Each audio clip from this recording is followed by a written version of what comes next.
Sgt. Pepper and the Summer of Love and the expression of young people and all of these things really made 1967 just an incredibly powerful year. 67 for me was an absolutely crucial year. I think we thought this was a party. You couldn't see any end to it in 67, and certainly you didn't want it to end. It did have to do with that sense that you could change things, and young people felt they could, and in fact did.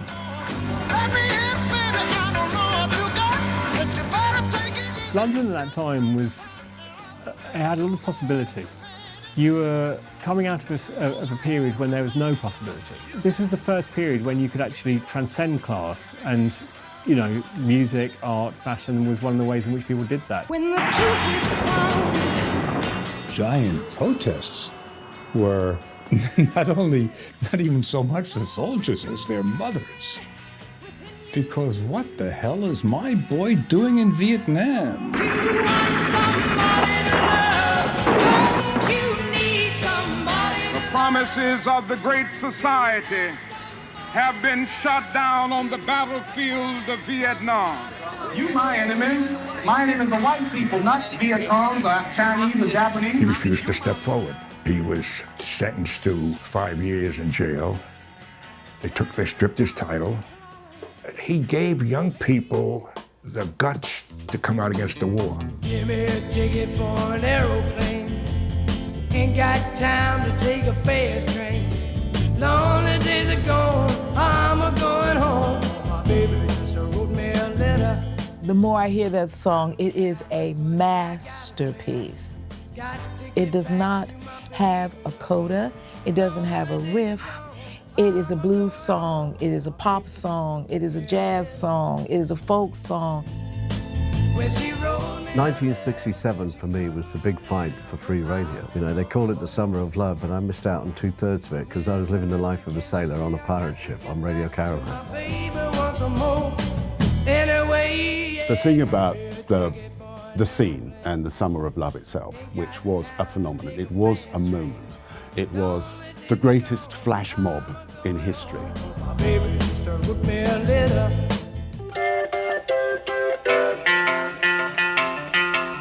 London was the hit centre of the universe in terms of bands, fashion and experimentation. There were so many great clubs to choose from. There was the Bag of Nails Club, there was a Speakeasy where all the groups used to go. Cromwellian Club was a big favourite, so we just used to head for the clubs.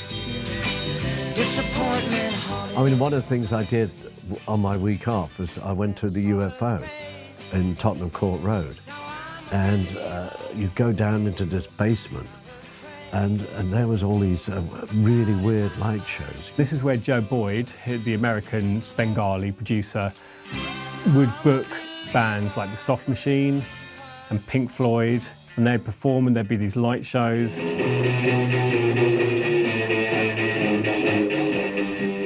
And a lot of LSD would be ingested, and it was really the sort of flowering of the beautiful people. And I think there was a period when UFO was at its height, there was this feeling that anything was possible. It was the first manifestation certainly in central London, of that ethos which became known as the kind of Summer of Love.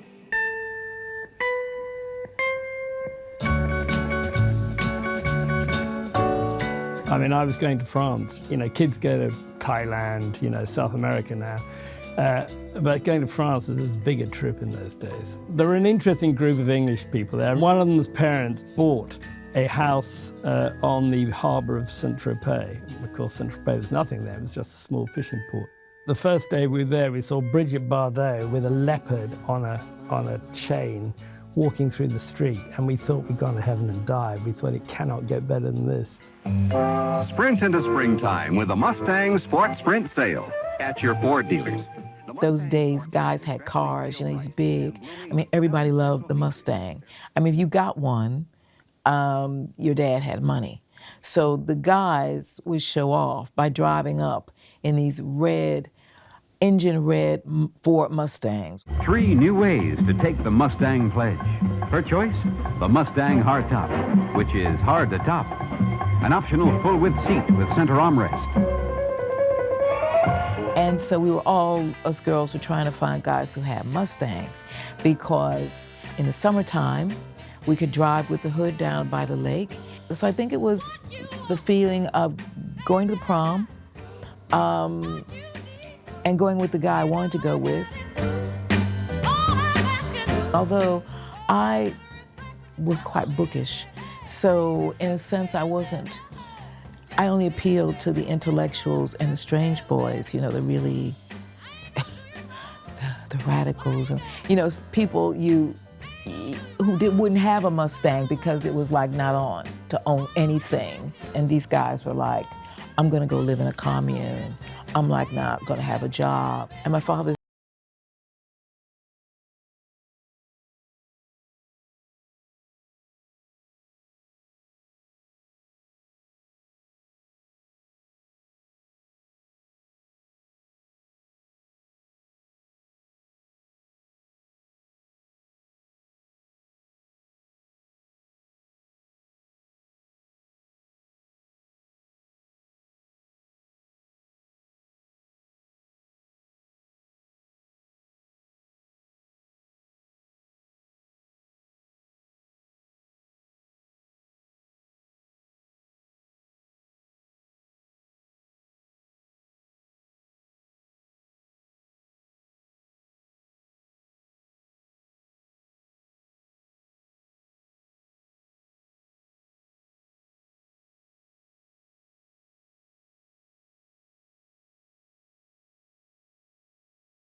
because to her, I didn't have any clothes on.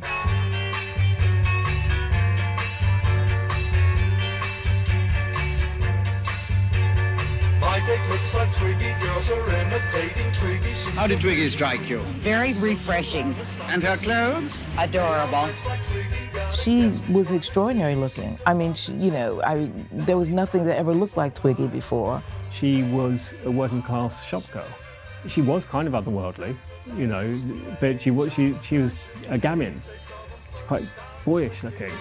I used to have a Saturday job at a hairdresser's where my sister worked and Justin's brother worked. Our parents were like, no, you're supposed to have hair and it's bouffant and it's puffed out like that, and you aren't going around with your hair cut short and big eyes and looking like a superannuated 5-year-old, which is what Twiggy looked like when you think back on it now. Taylor. Firebird is a stallion. Brando. You disgust me. Elizabeth Taylor. Have you ever been collared and dragged out into the street and thrashed by a naked woman? Marlon Brando. I swear I'll kill you! Reflections in a Golden Eye. We had tons of movie star magazines. I mean, it was all about Liz Taylor, Liz Taylor, Liz Taylor. And the hair, the eyes, the lipstick. Reflections in a Golden Eye stars the Elizabeth Taylor who showed the world what a woman really is. I grew up in Chicago when the Playboy Mansion was there, and Hugh Hefner had started the whole bunny thing.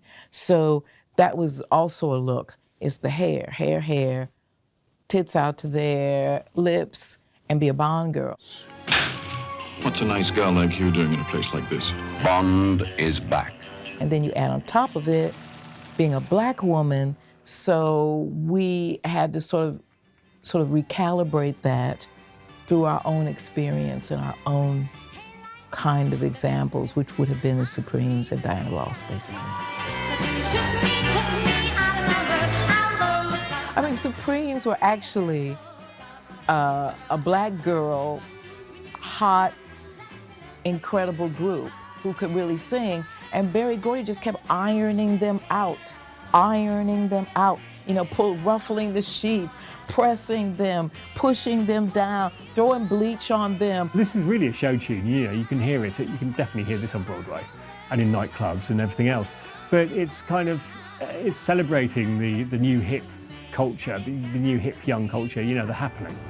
In 1967, Prime Minister Harold Wilson applied for UK entry into the European Economic Community. NASA celebrated Surveyor 3, the first unmanned landing on the moon.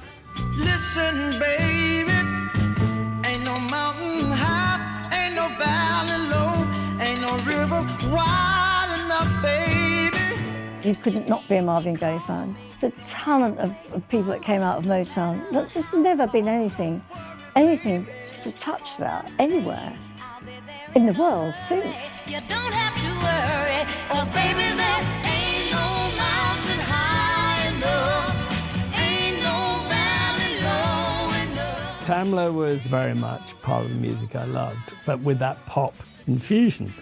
And I just thought this is the most incredible music. White people felt comfortable singing soulish type songs, and black people felt comfortable singing more pop. So it was starting to, because the Supremes were starting to sing pop, the Temptations were starting to sing pop, and so right before the 70s when everything switched around. But this was so, you could see this starting to open up.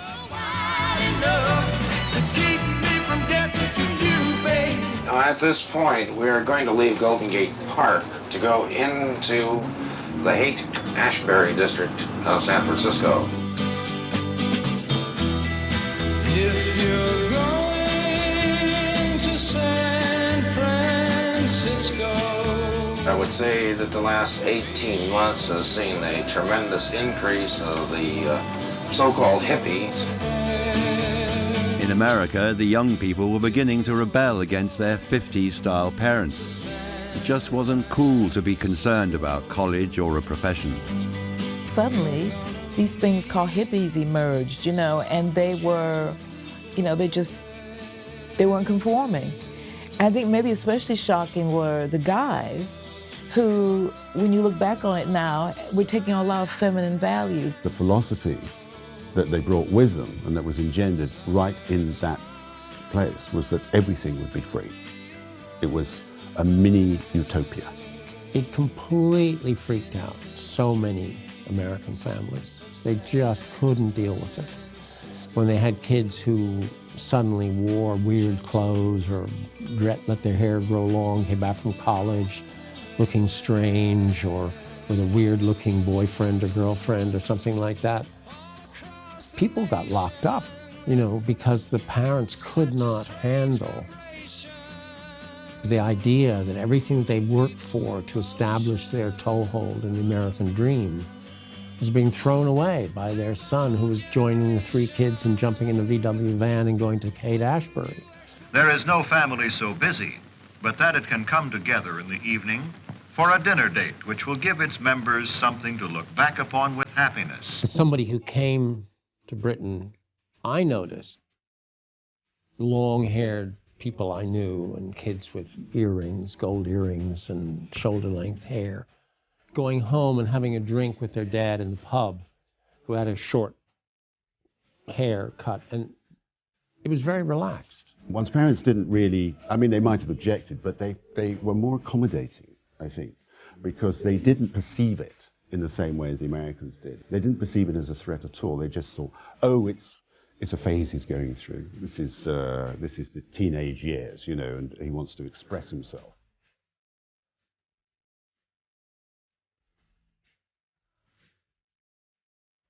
But the difference about 67, and I think the thing that makes it such a unique year, and a year that still, to this day, gets right-wing politicians steam coming out of their ears. You know, they feel it was like that's where everything went wrong, is because of LSD. And I mean, drugs has to be mentioned as being a part of it, because people's consciousness was expanded by you know, marijuana and to a certain extent LSD. Paul, how often have you taken LSD?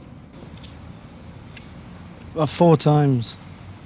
I don't know what everyone's so angry about. You know, when Paul McCartney acknowledged taking it, you know, it was blown up in all the newspapers, shock, horror. You know, they busted the Stones, and there was a huge trial, and there was a feeling of alarm among powers that be that things were getting out of control, that young people were going off in a dangerous direction which nobody could understand. And it did have to do with drugs, but it also had to do with dress, it had to do with music, and most important, it did have to do with that sense that you could change things. And young people felt they could, and in fact did.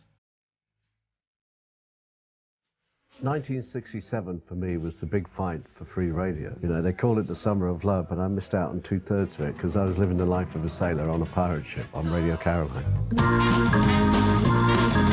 Caroline, the sound of the nation. Caroline, the sound of the land. Caroline, the sound of the nation. Caroline! I was already in the media by then, and I'd been introduced to a guy called Ronan O'Reilly, who had this revolutionary idea of blasting out pop music from a ship in international waters, which already sounded very glamorous.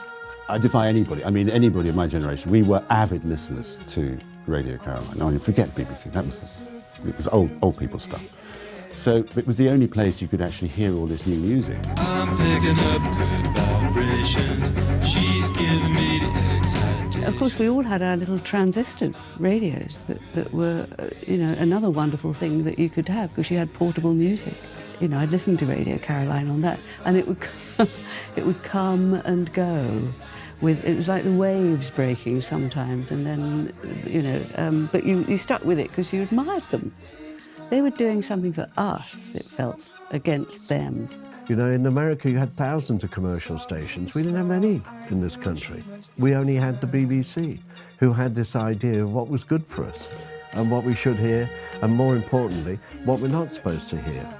People like Johnny Walker, you know, great DJs, and they would mix the stuff up. You know, you have Sam and Dave and Arthur Connolly, followed by, I don't know, Cream or something. You know, they didn't sort of separate it out because it was all great music and it was all happening at the time. And he would do something which I thought was very romantic. He would ask the listeners to park their cars on the coastline and flash their headlines out to sea so he could see them. And I always thought that was I think the whole of, to me, radio is a very romantic thing. I mean, there were huge numbers of records that may not have been hits at all. Groups and artists we may not have heard of, were it not for pirate radio. There were huge marches. Thousands of teenagers would descend on Trafalgar Square. There was a massive campaign to save the pirates because the government threatened to bring in a law, the Marine Offences Act, which would become legal just a minute past midnight on the 14th of August 1967. And Radio Caroline was the only station that said, we're going to defy the government and keep on broadcasting. I think so many of these things which were played out very playfully in Britain, with fashion, with demonstrations, with rebellion, and were kind of amusing. And they were entertaining, and they made for a very lively arts, music, fashion, design scene. In America, they were deadly serious, and they were much more threatening to the status quo and much more unsettling to authority, and the stakes seemed to be much higher.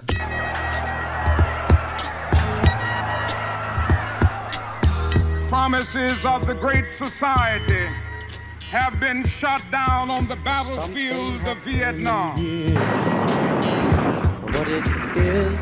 You know, what Johnson called the Great Society it was meant to be great for everyone. It wasn't meant to just be great for the middle-aged generation who'd survived the Second World War, gone through that. It was meant to be great for their children too, and yet you had this entire generation who were threatened by the war. They could have been drafted, they had that hanging over them, and it didn't make any sense to them. It wasn't this noble fight that World War II was. There's battle lines being drawn. The giant protests were not even so much the soldiers as their mothers.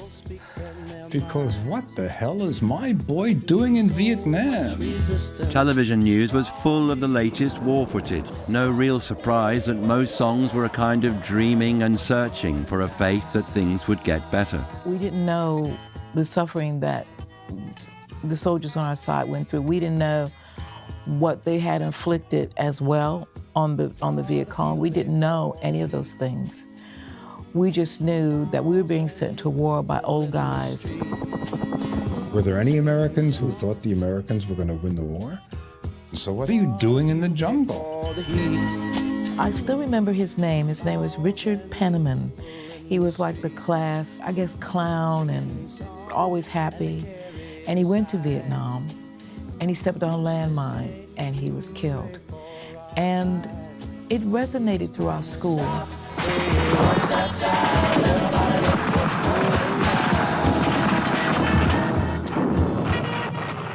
When you think about how many thousands of young American lives are sacrificed for that war, and really, what was it all about? We had no say in it at all. Just for us, a bunch of old people who were saying, you gotta go. If you didn't want to go, you either went to jail, like Muhammad Ali, or you went to Canada. The thing about Ali was that he was very articulate, so in spite of the fact that he was threatened with actually 5 years imprisonment, which is what he could have been for refusing the draft, he gave very impassioned and very articulate speech as to why he wouldn't fight and didn't want to fight, because he did not regard the North Vietnamese and the Viet Cong as his enemy. You my enemy. My enemy is the white people, not Viet Congs or Chinese or Japanese. That's all. Just no comment on boxing, religion, induction, no comments on the weather or nothing. He refused to step forward. He was sentenced to 5 years in jail. They stripped his title. While he was waiting for the Supreme Court to decide his case, he spent his time going to colleges, talked all over the country. He gave young people the guts to come out against the war. I remember Muhammad Ali said, no Viet Cong ever called me a nigger, so why am I gonna go and fight him? I'm not gonna fight him. So they took away his belt, his status, and he got convicted. I think '67 was the turning point where huge swaths of America went, wait a minute, what are we doing? You know, Muhammad Ali opened their eyes. What do we got against these Vietnamese? Why are we killing them? And also he was a great athlete. He was very beautiful as well. So, you know, all of these things sort of welded together because when we were little kids, he was in his prime, he was fighting, and he won every fight. So he would, you know, if you're a little child and you're sitting there and some guy comes on the ring and says, I told him alive, I'm gonna get him in 5, and then you get him in 5, you're sitting there as a little kid going, yeah, you know, so he meant an awful lot to us, and his point of view is very important to us. Well, the Vietnam War was a huge shadow over which every young man faced. You know, you could be drafted, and that's absolutely terrifying. So I think that the hippie movement was a huge product of that. Certainly that was the golden age of the San Francisco Haight-Ashbury scene. And for that brief period, it was a kind of, it seemed like a sort of wonderland, but I think the wonderland was tempered by the fact that it had to be escapist because there was such a horrible fear of Vietnam.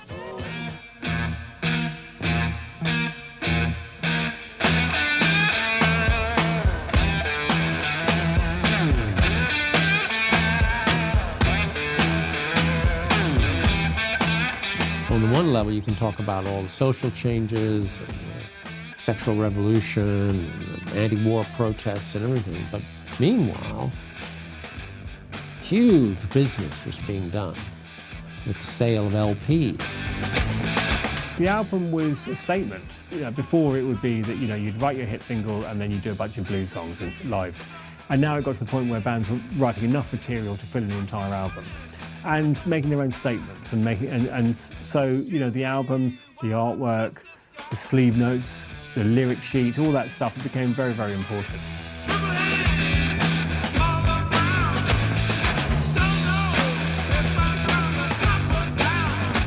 We'd all gather and sit around the stereo and listen to the whole album in silence. There was obviously a certain amount of competition, who would get the album first, whatever it happened to be next, the new Jimi Hendrix album. Chas Chandler of the Animals had seen him play in America, said, "I'll be your manager," brought him to the UK, got him on Track Records, which was the Who's label, and got him to be heard by the peer group.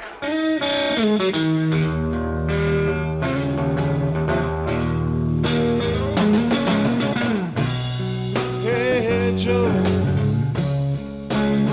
where you going with that gun of yours? By all accounts, as soon as he arrived, he was an absolute sensation. Played in front of Eric Clapton, and Eric Clapton sort of, right, that's it, it's over. There's nobody like this. Played in front of Pete Townsend, couldn't believe it, And so all these guitar gods had suddenly, had to sort of doff their cap to this incredible guy. And he developed here, So early songs like Hey Joe, the first album, Are You Experienced, all these things.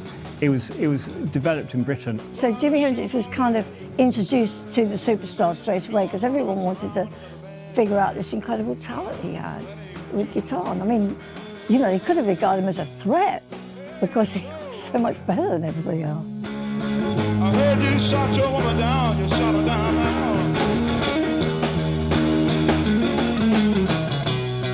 Hey, Joe, I said. Being a DJ at Radio Caroline, we do these Radio Caroline disco nights on land. We did one at the Wimbledon Palais. Another one was the Chislehurst Caves. They put a little stage in there, and a disco system, and they had a stage with a PA and bands used to play. And in fact, Jimi Hendrix played his first ever gig, I think I'm right in saying it, in the Chislehurst Caves. On a Sunday afternoon. I used to go to the skating rink a lot, and grooving was what you skated to. So you put your skates on, rent your skates, and then they would put grooving on. And it was a good thing you could glide in your skates. And if you had a boyfriend, you could do like these two things to groove in. It was all deeply corny, but it was a good skating song, so it was really nice. Young Rascals are a great American band, and they came up with a record called Groovin' on a Sunday afternoon. What a perfect pop record that was. Anything we like to do. The Beatles had achieved huge success with Sgt. Pepper and were now caught up in the emotion of the time and how to achieve spirituality. It meant catching a train to Bangor, North Wales. At Wimbledon, the BBC made the first UK colour TV transmission. I've got an announcement to make. It's about Sir. Well, sir, we'd all like to thank you very much for everything you've done for us. And we'd like to give you a little present to remember us by. Come on, Babs. What do you mean, Miss Peg? Babs. Go.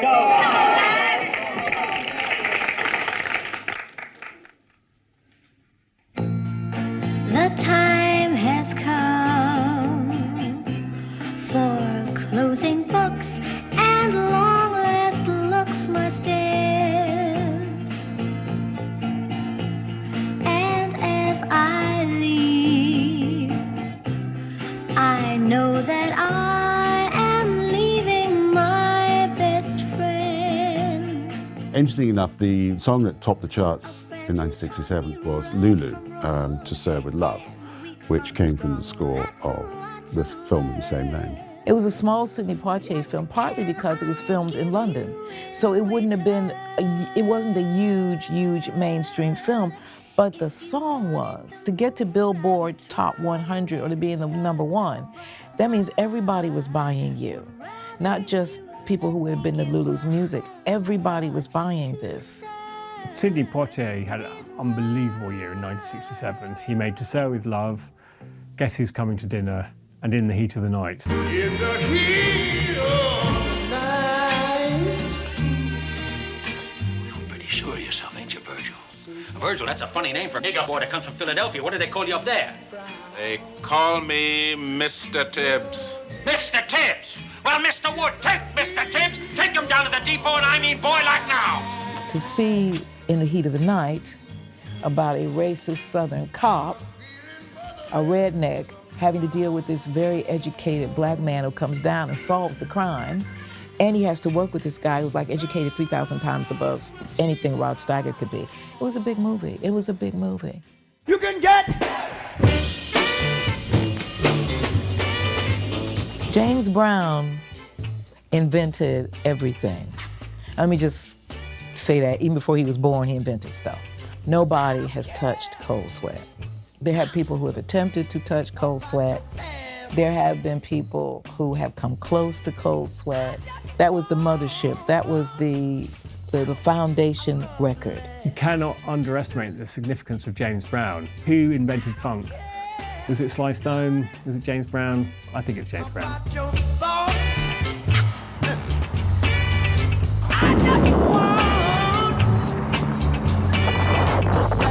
Intriguingly enough, although there was this movement towards peace and love and understanding, it coincided with quite a lot of international conflicts. The Six-Day War began in Israel, which again was a fairly unpleasant period. The Six-Day War was a huge headline news, and obviously you were aware of the impact it was going to have on changing the borders and politics in the Middle East. Again, I mean, we weren't really that politically involved, but you knew this was obviously a momentous event, really. Israel was extremely important for us. But I think the Six-Day War began to change that a bit, because Israel began to take territory.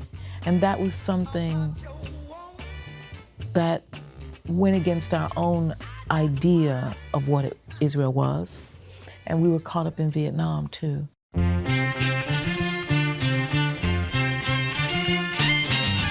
Every black kid on planet Earth loved Stevie, and I was made to love her. It was just beautiful. It was a song you danced to at your prom. It was the song of the summer. It was a great, great, great song.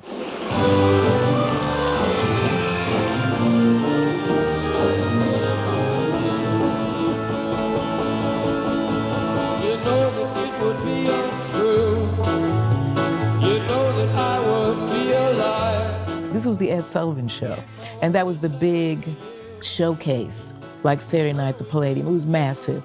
If you got on that show, you cracked open everything. And Ed Sullivan was like this waxwork who had been around for sort of like 50 years, and he would come out and he'd go, "No, it's the Doors." Come on, baby, light my fire. Try to set the night out.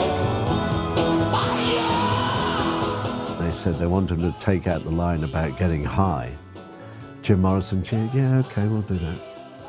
And then when it came to the live show, he sang about getting high. Fantastic. Yeah, we couldn't get no fire.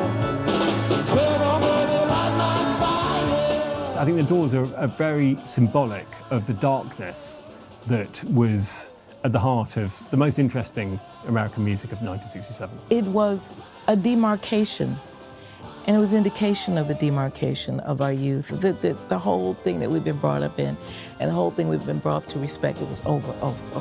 Each night before you go to bed, my baby. Mamas and the Papas were another band that captured the whole California vibe. Their harmonies were marvellous, classic. I mean, they were like the Beach Boys with girls. I mean, who didn't want to go to California because of California Dreaming? Who you couldn't not want to go there. I was desperate to get there. I was desperate to go to Monterey.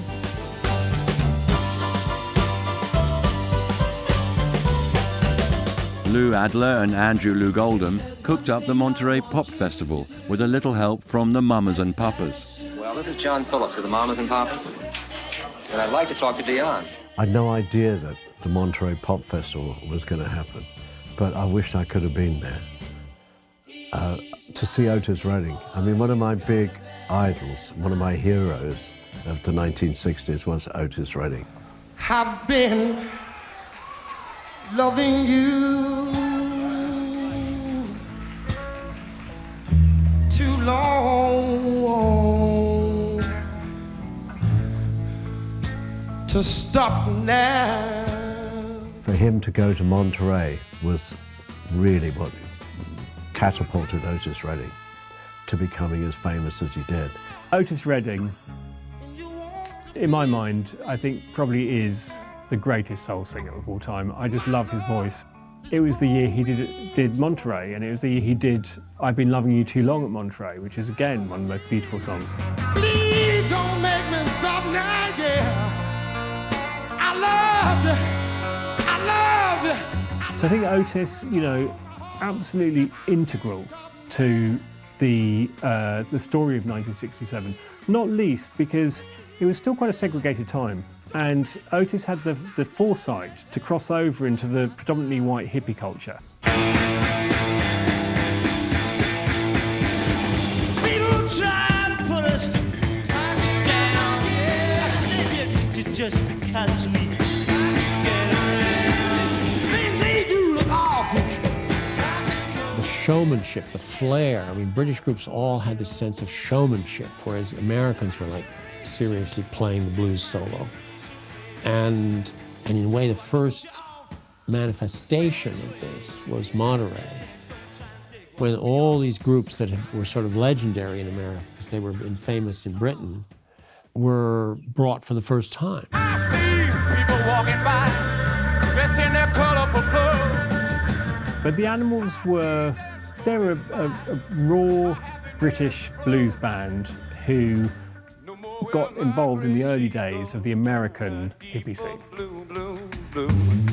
I could not foresee this thing ever happening to you, Lord. It was so competitive, really. The groups, they'd be real friends when they met each other, but my word, they did not, try to outdo each other. Well, I made this documentary about Jimi Hendrix, and I have Pete Townsend talking about backstage at Monterey, where basically Hendrix says, I'm not going to follow you guys. You're too good on stage. And Townsend says, well, I'm not following you. You're way better than us. And finally, Hendrix says, well, look, I'm warning you. If I follow you, I'm going to pull out all the stops. And so the Who go on stage, and Townsend, smashes his guitar, and the Americans had never seen anything like it. And then out comes Hendrix.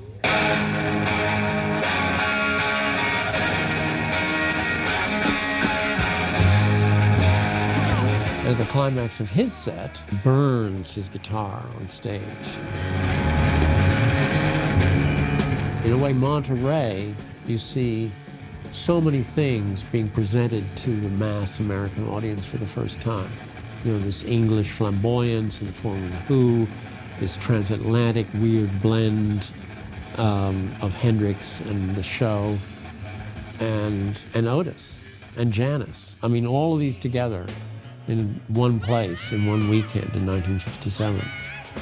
It was amazing.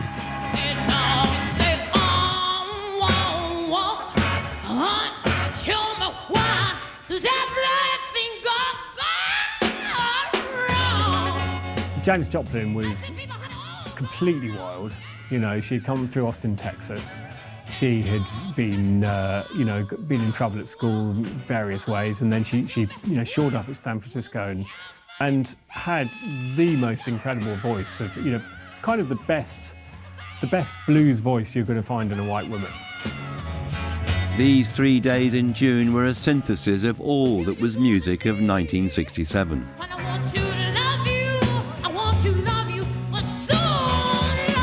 The importance of the music, because it was so central to the culture, I'd say it was the most important art form in Britain and America at the time, is that it galvanised and unified people and made people feel hopeful and positive and capable of dealing with whatever was being thrown their way, which in America, the big thing was Vietnam, and in Britain, the big thing was breaking away from the former war generation. Set me free, I want you, babe.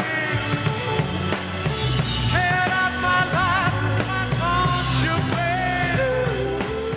babe. It was about a class thing and a social thing, and you could break through and do what you dreamed of doing without having had a very privileged background. Suddenly there was a whole turnabout, and aristocrats wanted to employ working class people because of the Beatles, because of the Stones, because of that whole movement. You know, in that period of the 60s, there was a feeling that we could do anything. If you were young and you had ambition and you had drive, you could get out there and do whatever you wanted. It gave us all a moment in the sun to think that maybe, just maybe, if we did this and not that, then things would be a lot better. And it was all about love. And it's a shame now, people are kind of shy and embarrassed to talk about love. But then it became known as the Summer of Love.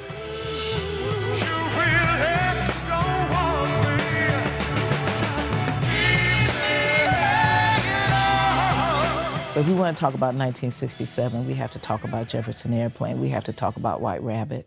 Masterpiece.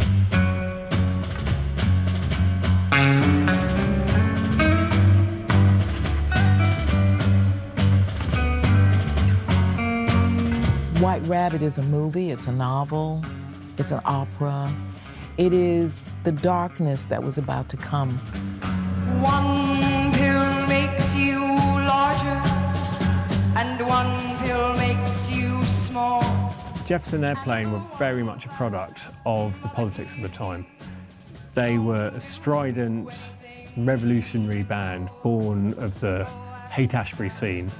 And even when you have songs like Somebody to Love and White Rabbit, there's an edge of darkness there. I mean, a lot of people didn't, I think, realise what White Rabbit was about.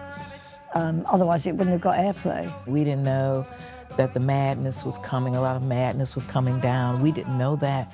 But Grace Slick and the Airplane actually told us in so many ways that there was a dark side to this.